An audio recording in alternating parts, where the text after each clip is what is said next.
Hi, I'm Rebecca from engVid.com, back with another lesson on prepositions. Wow, those prepositions keep coming around, right? They do. And we do need to practice prepositions all the time because they're everywhere. Those little words, right? In, on, at, for, from, can drive you a little bit crazy, I know. But at the same time, if you practice it and get used to them, you'll start to use the right ones at the right time. It can happen, I promise you. Okay? All right. So today we're going to look at prepositions in a certain context, and that is adjectives plus prepositions. Don't run away. I'm going to explain to you exactly what that means.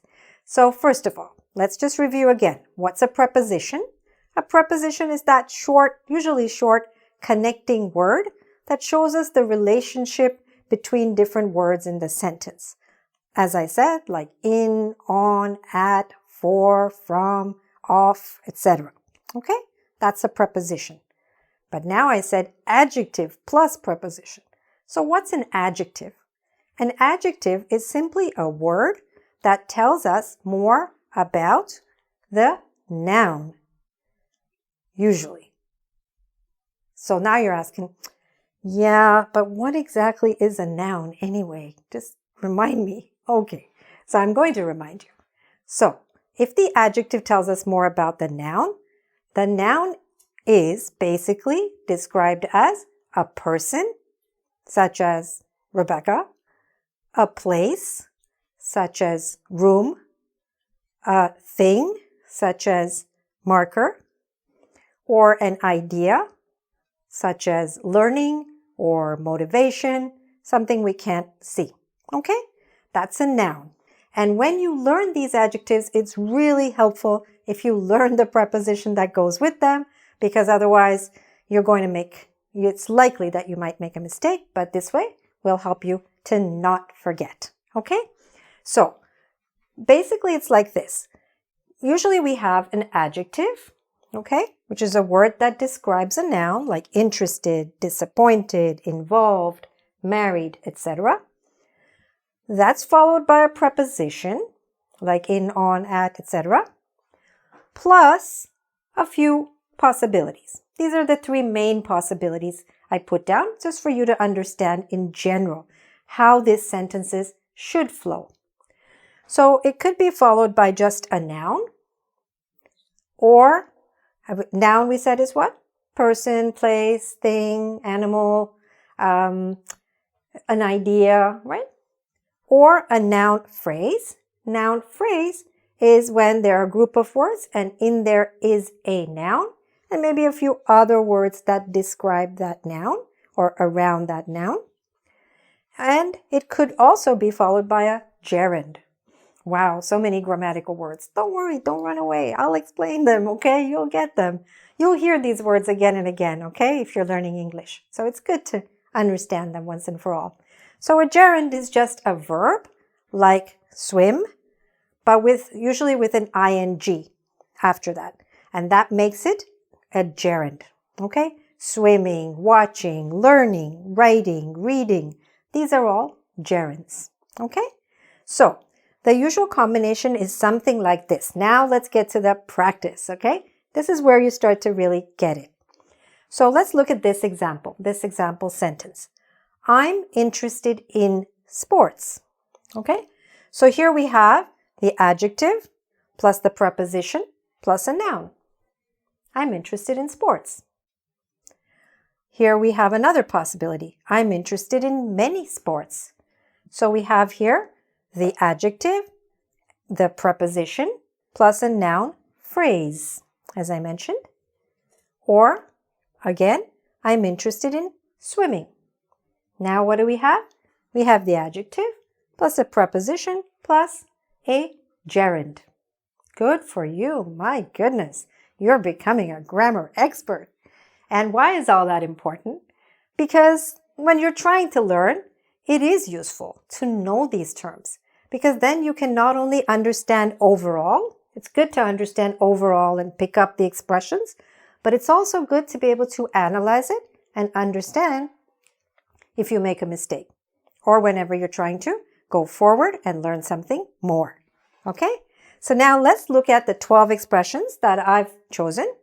So these are very common expressions and also ones where people do make mistakes very often.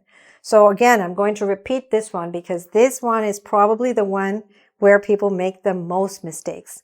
They use the wrong preposition.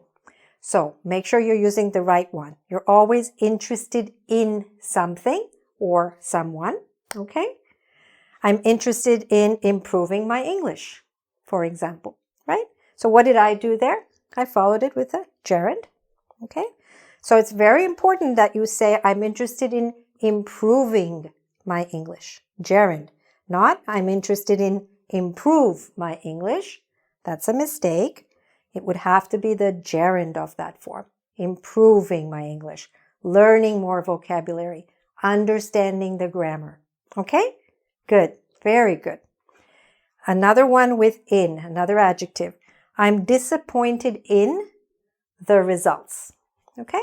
What does it mean to be disappointed? To feel bad about something, to feel sad. You had a certain expectation, but something, it didn't happen, and so you're feeling bad about it. I'm disappointed in the results. But the correct preposition here is in. And here, involved in. What does it mean to be involved in something? To be a part of something, to take part in something, to participate in something. So let's say somebody is involved in raising money for a charity. So now I used involved in raising, right? Gerund, raising money. Or involved in fundraising, which is a noun. Okay? So different ways, but most important, involved in raising, not involved in raise. So repeat after me. Interested in, disappointed in, and involved in. Very good. Let's go to the next section. Married to. All of these end with to. They need to use the adjective has to be to. And many people make a mistake. They sometimes say married with and all kinds of other things. Those are not correct. You're married to someone. Okay? Jack is married to Jill. All right? Addicted to. Okay? What does it mean to be addicted to something? To not be able to manage without it. Okay? So for example, some people unfortunately can be addicted to drugs. Okay? But again, it has to be to. And related to. When you're related to, you have a connection with someone, or two subjects could be related to each other. Okay? So you could say, I'm related to John. Okay? He's my brother-in-law. You have a connection. So, repeat after me. Married to. Addicted to. Related to. Okay? All right. Next, let's look at these three. Now here, the preposition that we're using is for. Famous for. For example, we could say, Paris is famous for the Eiffel Tower. Okay? Famous for. Responsible for. Mary is responsible for the marketing department. Okay? What does it mean to be responsible for something? That means you are in charge of that. You are in control of that. You have to make sure that everything works properly. Okay? You are responsible for something. Okay? Good. And also, very common expression, I'm sorry for. Sorry, I'm sorry for forgetting your birthday. Oh, I'm sorry. All right. Okay, sorry for. So, let's say these. Famous for. Responsible for. sorry for. Good, very nice. Let's do the last set. These all end with of, okay? Afraid of. Say it after me. Afraid of. Many people are afraid of speaking in public. Okay, so here we had the gerund, speaking, right? Or we could say many people are afraid of public speaking. Okay, now we have the noun. Proud of. I'm proud of you. Okay? I'm proud of my achievements. I'm proud of your achievements. Okay? To be proud of, to feel very good that something has happened. Okay?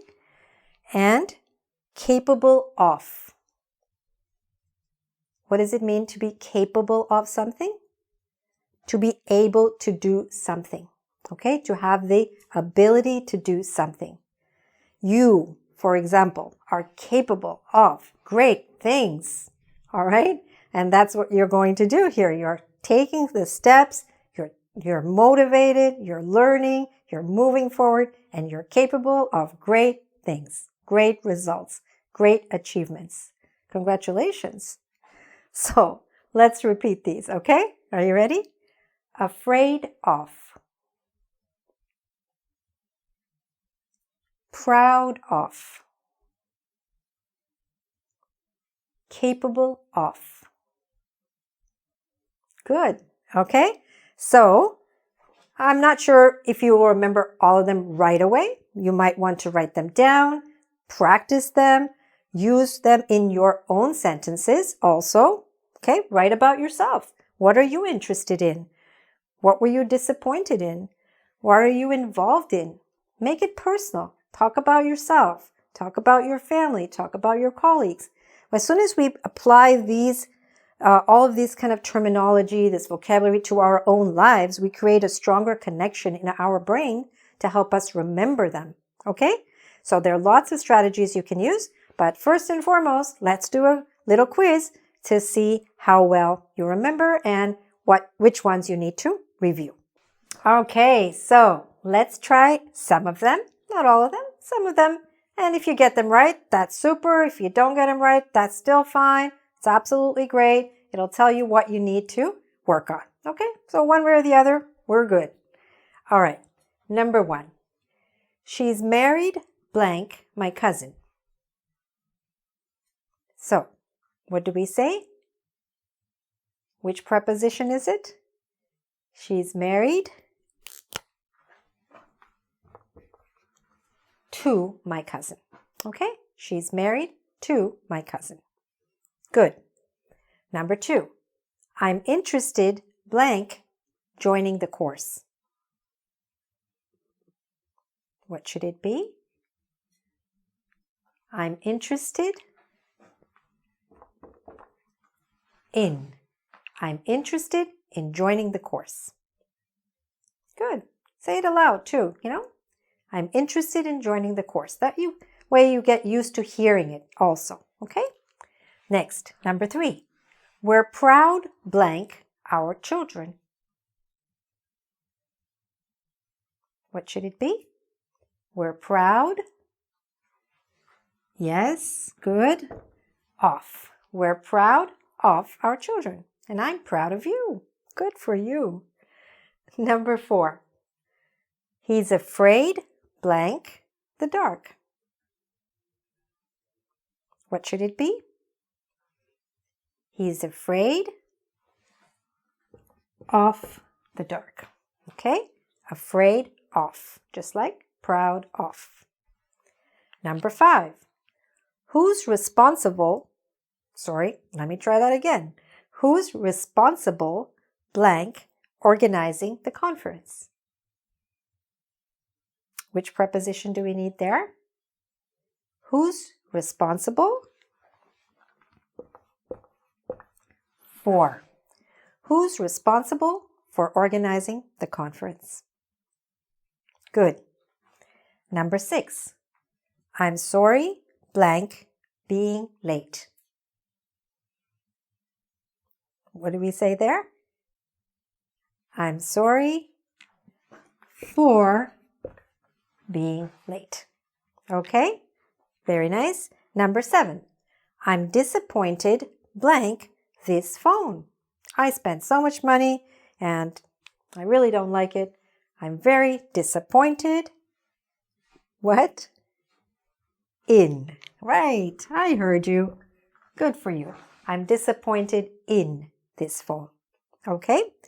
And the last one, you're capable blank much success. What should that be? You're capable of. Okay?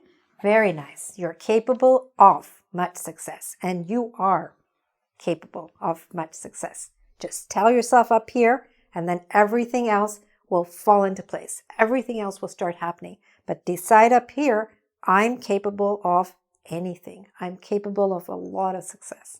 Okay? You've just come successfully through this entire lesson, and may you go forward like that throughout this day. Okay? All right. So let's just repeat quickly. Married to. Interested in. Proud of. Afraid of. Responsible for. Sorry for. Disappointed in. Capable of. And of course, these are just 8. We learned 12, so you can also review the others. So where can you review the others? Well, you can go to our website at www.ingvid.com, and there you can do a quiz on this and really master these, so you've got them, okay? Plus, here we learned 12 different adjective and preposition mistakes, right? So I have basically created an entire online course which helps you to correct mistakes in grammar, vocabulary, pronunciation, speaking, writing, more than 150 different mistakes in 60 different short lessons, okay? Small changes that can make a big difference. So check that out. I'll put the link in the lesson description and you can check it out, see if you're interested. I think it can help you. We're getting a lot of very positive feedback from a lot of the students that have signed up, okay? And of course, if you haven't already, please subscribe to my YouTube channel and ring the bell so that you know whenever I release another video. Thank you so much for watching. You've stuck all the way to the end, and I know that you're capable of a lot of success. All the best to you. Bye for now.